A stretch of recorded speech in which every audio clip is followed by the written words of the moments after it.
എന്നാൽ വഹാബികൾ വന്നിട്ട് പറയണ ഒരു മൗലവി CM വലിയുള്ളാഹിയുടെ ഇടപെടൽ കൊണ്ട് കുറെ ആളുകളെ രോഗം മാറ്റിക്കണെന്നാ മൗലവിമാർ പറയണേ. അങ്ങനെയാണെങ്കിൽ പിന്നെ CM വലിയുള്ളാഹി ഷുഗറൊക്കെ വന്നുകാണ്ട് അവസാനം രോഗിയായി മരിച്ചില്ലേ? മൗലവിമാർ മനസ്സിലാക്കിയത് ഈ കറാമത്ത് പറഞ്ഞാൽ മരിച്ചാക്കാനുള്ള ഒരു പണിയാണ്. അങ്ങനെയാണെങ്കിൽ മുത്തുനബി മരിച്ചാൻ പാടില്ലല്ലോ. എന്താണ് മതം എന്ന് ശരിക്കും മനസ്സിലാക്കാതെ യുക്തിവാദം വളമ്പാണ്. സഹോദരന്മാർ, ദുനിയാവ് അങ്ങനെയാണ്. ദുനിയാവിലെ പ്രശ്നങ്ങൾ തീർക്കാൻ ഒരു പടപ്പിന്റെ പിന്നാലെ പോയിട്ടും കാര്യമില്ല. അതാണ്, നിങ്ങൾ വിശക്കണുണ്ടോ റേഷൻ പീടി പോയിട്ട് ഒരു കാര്യമില്ല, അല്ലല്ലാതെ അല്ലേ? ഏതും അങ്ങനെയാണ്, ദുനിയാവും ആഖിറൊക്കെ അങ്ങനെയാണ്. എല്ലാ പടപ്പിനുമുണ്ട് പ്രശ്നങ്ങൾ. അതാണ്. കോഴിക്കോട്ടങ്ങാടിയിൽ ഒരു പ്രഗത്ഭനായ ഹൃദ്രോഗ വിദഗ്ധണ്ടേനി. അയാൾ മരുന്ന് കൊടുത്ത ആൾക്കാർ ഇപ്പോഴും മരിച്ചാതെ ബാക്കിയുണ്ട്. പക്ഷെ അയാൾ എന്ത് ചെയ്തു പറയും, നിങ്ങൾ അറ്റാക്കായി മരിച്ചു. അപ്പം ഇനി വഹാബികൾ പറയാ ഹൃദ്രോഗ ഡോക്ടർമാരെന്നെ എങ്ങനെ അറ്റാക്കായി മരിച്ചാണെങ്കിൽ ഞാൻ ബ്ലോക്ക് വന്നാൽ ഒരു ഡോക്ടർ എടുത്തുക്കും പോകില്ല. എന്താ, അയാൾ എന്നെ അറ്റാക്കായി മരിച്ചില്ലേ? ഈ പൊട്ടത്തരത്തിന് ആരെങ്കിലും നിൽക്കുവോ? CM മടവൂര് ജീവിതത്തിൽ പ്രമേഹം ബാധിച്ച് കണ്ണിന് കാഴ്ച പോയ മനുഷ്യനാണ്. അതിനെന്താ, ഇന്ന് മൂപ്പഴത്ത് പോയിക്കാണ് എനിക്ക് പ്രമേഹം ഉണ്ടെന്ന വല്ല വൃത്തിയുണ്ടാ? ഉണ്ടേ. കണ്ണിന് കാഴ്ച പോയി.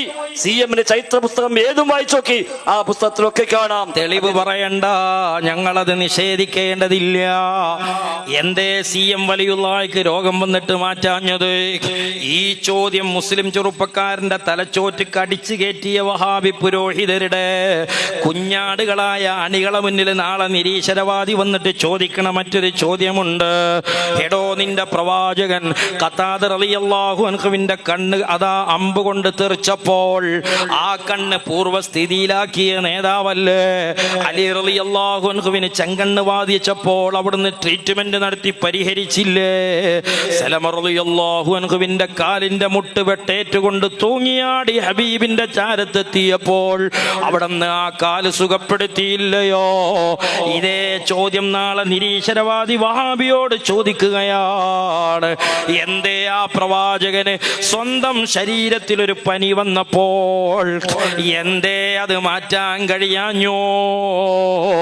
എന്താണോ വിലായത്ത് നിഷേധിക്കാൻ വഹാബികൾ ചോദിക്കുന്ന യുക്തിവാദോ അത് തന്നെയല്ലേ റിസാലത്ത് നിഷേധിക്കാൻ നിരീശ്വരവാദികൾ ചോദിക്കുന്നത്? എന്നാൽ ഒരു സുന്നിയോട് ആ ചോദ്യം ചോദിച്ചാൽ അവന്റെ ഈമാൻ ഇളകൂല.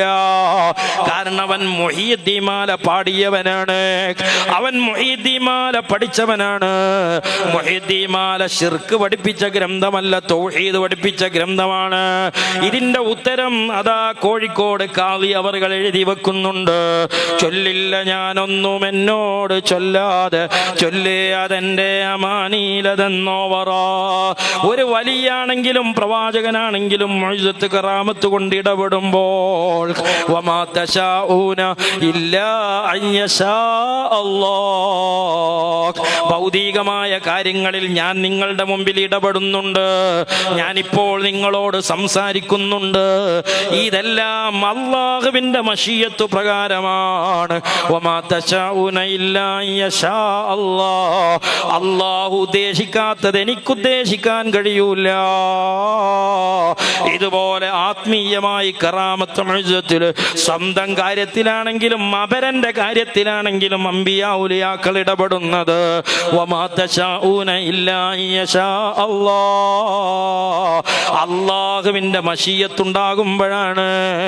രോഗം മാറണമെന്ന് അല്ലാഹു നിശ്ചയിച്ചാൽ ഔലിയാക്കളെ മനസ്സിൽ തോന്നിപ്പിക്കോ, അപ്പോഴേ അവരിടപെടുകയുള്ളൂ. ചൊല്ലില്ല ഞാനൊന്നും എന്നോട് ചൊല്ലാതെ, ചൊല്ലേ അതെന്റെ അമാനീലതെന്നോ പറ. ഇനിയോ സഹോദരങ്ങളെ, എന്തുകൊണ്ടാണ് അല്ലാഹുവിന്റെ റസൂൽ സ്വല്ലല്ലാഹു അലൈഹി വസല്ലം തങ്ങള്, എന്തുകൊണ്ടാണ് അള്ളാന്റെ ഹബീബ് കറാമത്ത് മുഅ്ജിസത്ത് ഇങ്ങനെ വഹാബികൾ നിഷേധിച്ചത്? 1920 ഈ വഹാബീസം ഐക്യസംഘത്തിന്റെ പേരിൽ ഇവിടെ കടന്നു